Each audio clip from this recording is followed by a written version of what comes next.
down music.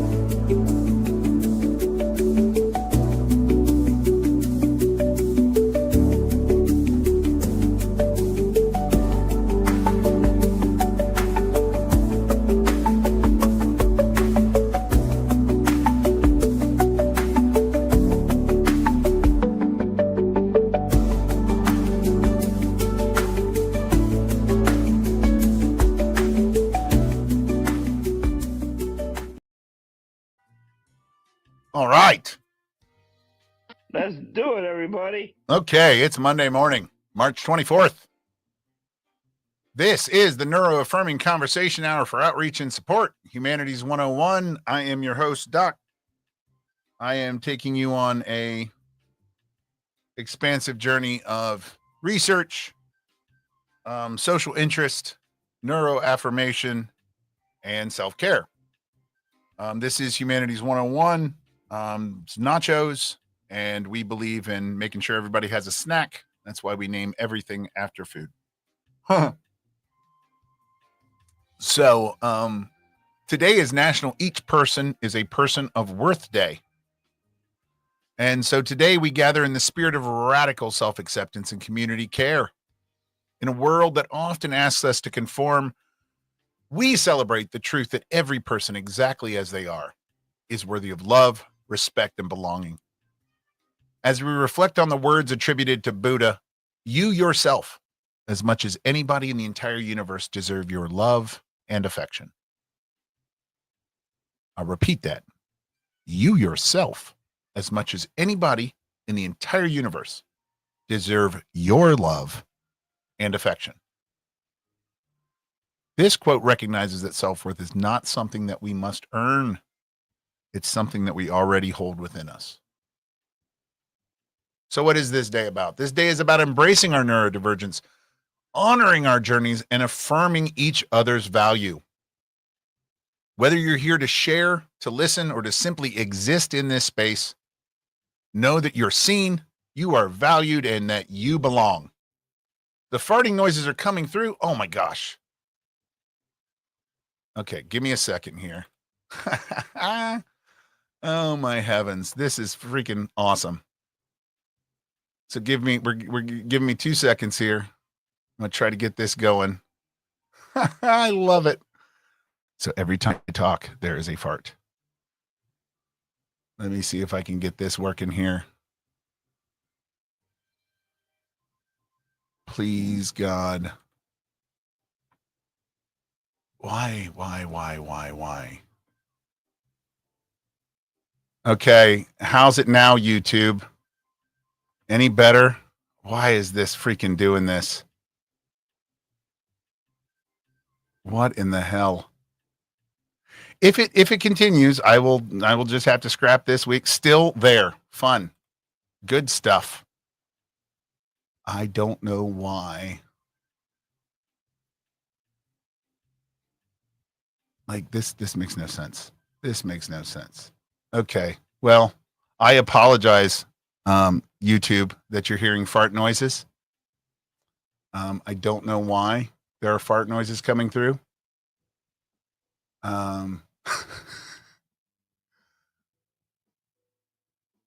Okay. I got people going, there are no audio issues in YouTube. I've got one person telling me that there are issues in YouTube. I've got other people in YouTube saying it's all good. Why am I confused? Can anybody confirm for me? I apologize. As long as there are no smells, right? This is crazy. This is crazy. I'm sitting here watching the YouTube stream, so if somebody wants to comment, who's hearing it? Because it's all good for me. Okay, so Jen, I think, yeah, all right. You cannot find me on YouTube. It's Humanities 101. All right. So you're good. Thank you, AJ. All right. All right. Well, hey, a little brief pause to make sure that there's no gas coming through. That's not a bad thing. I appreciate you. So I want to get back to the Buddha quote. You yourself, as much as anybody in the entire universe, right, deserve love and affection. And in a moment like this, where there are gas smells going everywhere. No. So remember that it's about affirming our value. And so whether you're here to listen, whether you're here to simply exist in this space, know that you're valued and that you belong. Let's create an environment where everyone's experiences are validated, where support is unconditional, where we lift each other up in recognition that we are all people of worth. So welcome to Nachos. After some fun, we are here. And thank you for finding us on YouTube. Like, share, subscribe, all that thing. We're about 20 subscribers away to hitting our 1,000 YouTube subscriber mark. So we appreciate all of you who are there, subscribing, sharing, doing all the stuff. So what is National Each Person is a Person of Worth Day? This exists as a powerful reminder that each individual, regardless of your background, your abilities, or your circumstance, you deserve to be seen, valued, and respected. So in a world that often measures worth by productivity status or societal expectations, this day calls on us to reject those limiting definitions and instead embrace the inherent dignity of every person. It's a day to uplift ourselves and each other and to affirm that worth is not something to be earned, but something that we all possess simply by being human. At Humanities 101 and at Nachos, we recognize how crucial this message is, and especially for neurodivergent individuals who may have been made to feel less than because of their different ways of thinking, learning, or experiencing.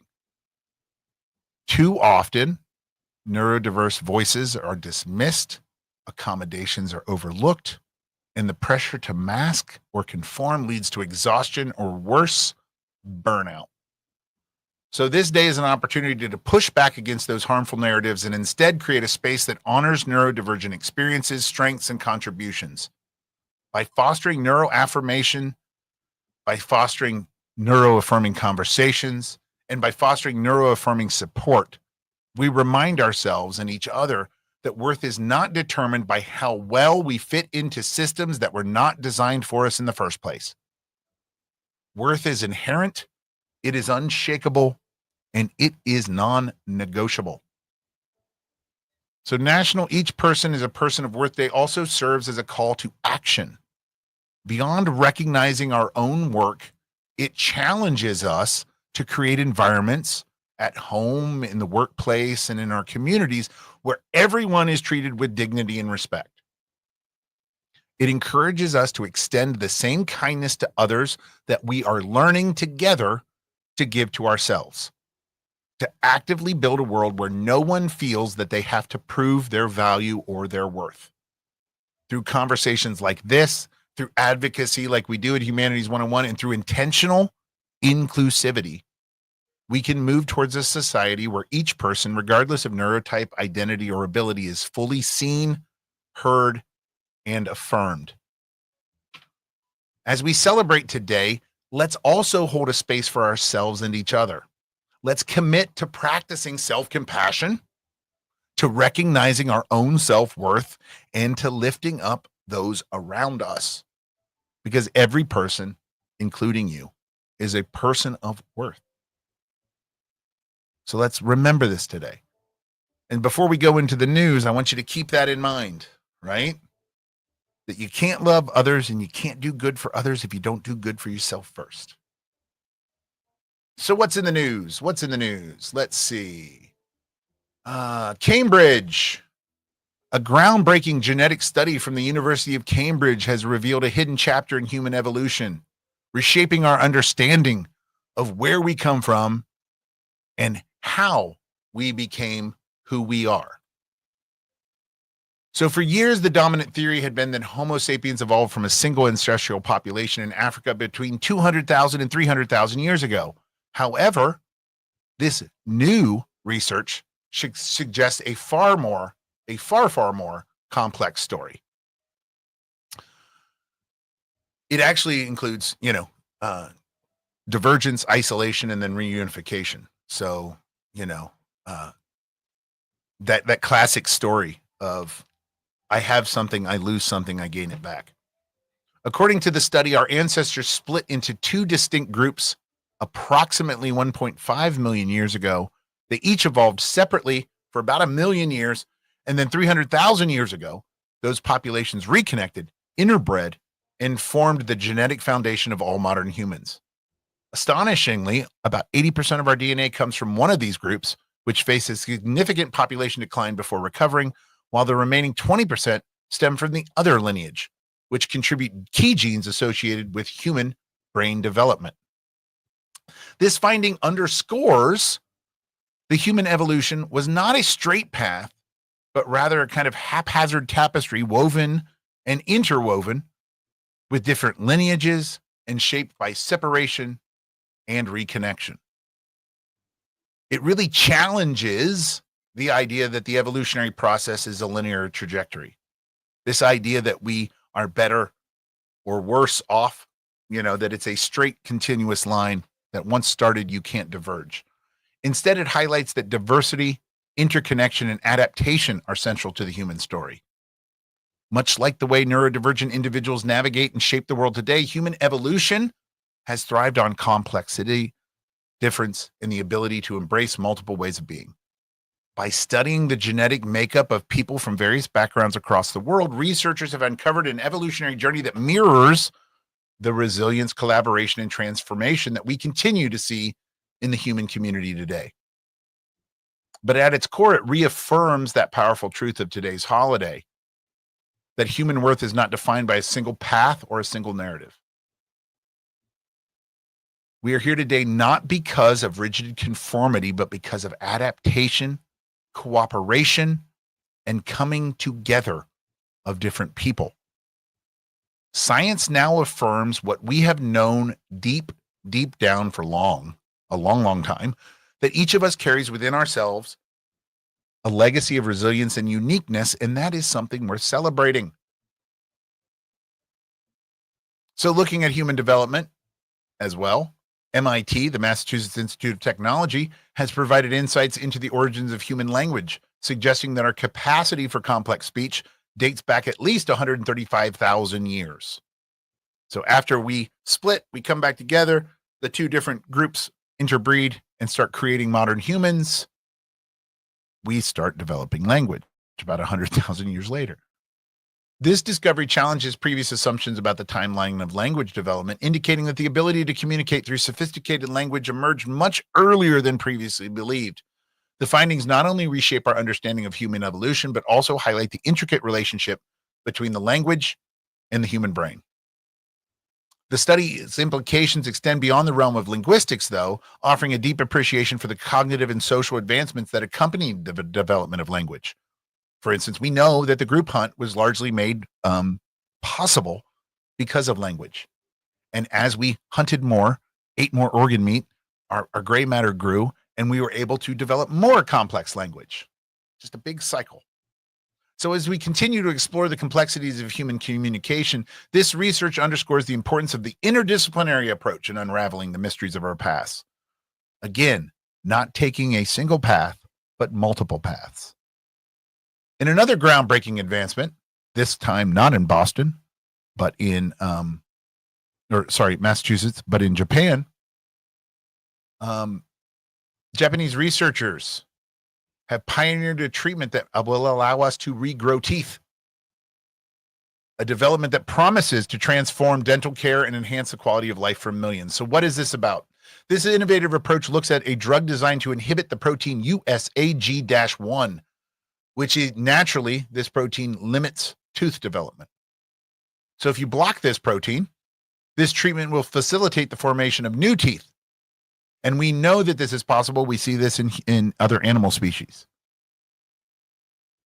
So based upon the initial results, human trials started in September 2024, focusing on the mission of efficacy and drug safety, and focusing on people with at least one tooth missing. The ultimate goal is, if they pass these initial tests, that they want to offer this regenerative therapy to replace dentures and implants by 2030. It's kind of crazy when you think about it. This endeavor not only exemplifies the strides being made in regenerative medicine, but also reflects a broader commitment to recognizing and addressing diverse health needs. So just as we're celebrating the intrinsic value of every individual today, Advancements like these affirm that everyone deserves access to innovation that can improve their well-being. By embracing such transformative treatments, we move closer to a future where medical care is as dynamic and as unique as the people it serves. Because again, we all know that if this were an ailment or an affliction that affected people of affluence, people of wealth, or people of substance, right? What society deals as substance, there'd be no question as to the benefits to society. And even though we know the medical connection between teeth and health, societally, socially, culturally, teeth, if they're there, if they're not there, if they're colored, if they're gapped, right? All of that all has a weight on how people address and perceive us. And so I welcome this. Let's grow the teeth, right? Let's grow the teeth. In a world where technological advancement often sparks concerns about displacement, so we're talking about replacing teeth. Now let's talk about displacing humans. AI. Everyone's scared of AI, right? AI is coming for you. So MIT's School Sloan of Management wanted to look at AI and figure out if this is something that we should be concerned about. I will tell you that, Socrates argued that writing would be the downfall of Western civilization. It's almost like every new technology gets pinned as the bad guy. So the Sloan School of Management at MIT wanted to study this. And so they introduced the EPOC framework, highlighting 5 uniquely human capabilities. Now, please, MIT can't count. So I'm going to list 5, right? But they're actually going to be 10 terms. Bear with me. Empathy and emotional intelligence, presence and networking, opinion and judgment, creativity and imagination, and hope and leadership. These attributes, these 10/5 attributes, underscore the intrinsic value that each person brings to their work, their world, and their communities. And this is honestly qualities that machines cannot replicate. So if we focus on human-centric skills, the research suggests that AI can serve as a tool to augment human potential rather than render it obsolete. This perspective aligns perfectly with today's theme of every person is a person of worth, because it celebrates the inherent worth of every individual and their unique contributions. Embracing AI as a collaborator opens new avenues for personal and professional growth, allowing individuals to leverage technology to enhance their innate abilities. This harmonious integration of human and AI not only fosters innovation, but also reinforces the fundamental belief that you are irreplaceable. You have value. I know, groundbreaking. But as we navigate this evolving landscape, we need to remember that technology should amplify our humanity, not diminish it. When we focus on these epoch capabilities, if they're the things that the machines don't have, they are the things that we should hone in ourselves. And so focusing on emotional intelligence, focusing on presence and networking, opinions and judgment, creativity and imagination, and hope and leadership, we will, if we focus on this, we will then know, right, and ensure that the future of work is not just technologically advanced, but that it actually works for us, and that it's human-centered, that it affirms us, and that it reinforces that idea that humans, not money or power, are the ultimate worth. So, does that make you happy? I hope that makes you happy to know that the machines will not take over yet. But a very interesting new study highlights a concerning shift in the well-being of younger generations, what we know as the happiness curve. Historically, happiness has been depicted, I'll show you here, by a U-shaped curve. with higher satisfaction in youth and older age and a dip during midlife. However, emerging data suggests that young adults today are experiencing unprecedented levels of unhappiness, and this disrupts the conventional pattern. This decline in well-being amongst younger individuals has been attributed to various factors, including the pervasive influence of social media, increased feelings of isolation, and heightened economic pressures.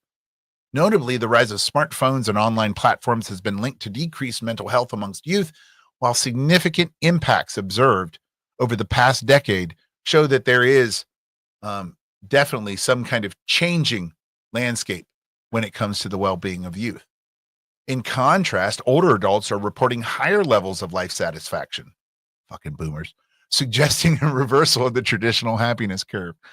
So this shift underscores, and I'm kidding, it's not boomers, underscores the importance of fostering supportive environments and to promote mental health and well-being for younger populations. We have to make sure that we build environments that support them. If you are Gen X or older, you were raised with neglect. But we don't do that anymore, and we don't make them figure it out for themselves. And if you're having a problem with it, it's a you problem. Like Frank Turner says, it's our job to show these kids that they can't steal the shit they want just because they can. So by acknowledging and addressing these patterns of happiness, we can really work together, right, to form a more coherent, cohesive, happy society. If we focus on our resilience, our hope, our creativity, our human connection, right? All of these things, if we focus on that, we know that we can take our collective experiment that is humanity to the next level. I want to go back to the Buddha quote. You yourself, as much as anybody in the entire universe, deserve love and affection. And if we think about the insights that we've talked about today, from genetics to AI, from language to medical breakthroughs, these all remind us that humanity thrives not through rigid conformity, but through diverse adaptation, improvisation, and collaboration. When we embrace the diversity of all of those things, we can truly start to address those issues that really are affecting us. Our ancestors did not survive alone. We know this. They evolved through connection and interdependence, through things like the group hunt and complex language. Our value is not measured by what we do for society, our productivity. It is measured by our irreplaceable qualities that make us human. Those epoch qualities: empathy, creativity, resilience, the ability to uplift one another. So as we celebrate today's holiday, National Each Person is a Person of Worth Day, let us reaffirm that worth is not something to be earned or proven or granted by external validation. It's inherent. It's as much a part of us as our DNA. It's as much a part of us as our thoughts, our actions, our voices, and our words. Just as neuroaffirming spaces like this, Nachos Space for Humanities 101, seek to build a world where every individual is recognized and supported, we must also cultivate within ourselves the radical belief that we are enough. Again, let me repeat that. So just like we're trying to create an environment here that affirms and supports and recognizes everyone, you have to cultivate inside of yourself the radical belief that you are enough, just as you are. And that's hard because you hear those other voices. You hear people telling you that you're not. You hear perceived voices telling you that you're not enough. And the minute that you start to believe that you are enough, the voice will change and it will start to tell you, look at you, Mr. Fancy Pants, thinking you're all big and bad. The voice will change from you suck to, ooh, you think you're bad? You should start sucking. So screw that voice. Because the science, the history, the technology, the poetry, the art, and the collective wisdom of human experience all lead us to this same conclusion. You are not here alone. You are not meant to struggle alone. You are meant to be and grow together with other humans. So, by embracing this truth and by recognizing our own worth and the worth of those around us, we will take a step towards a future that is not just more inclusive, but more human. And really, a more human future, that's a future I think it's worth celebrating.